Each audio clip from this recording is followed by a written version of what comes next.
Sandy Golson back here with another video from SG3 Communications, and this one I wanted to talk about that big announcement that you have to make. And you've been putting a lot of work into this innovative new thing that you're going to do, this big new employee that you're going to hire, this new location that you just purchased or leased, and now you got to make a big announcement. So if it's this new product that you're really excited about, how are you going to make the announcement?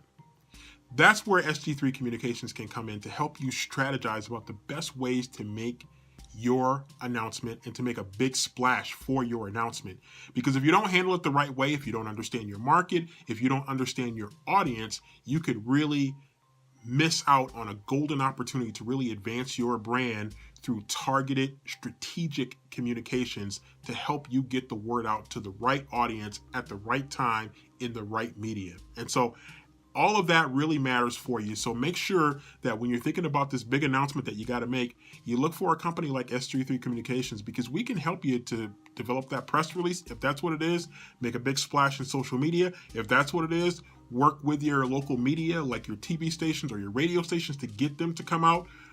Those are the things that we can talk about to help you make the most of that big announcement that you have to make. So don't sit on it, that announcement that you have. Don't keep it a big secret. Share the secret. Maximize the potential of the announcement that you have to make through strategic communications that get results.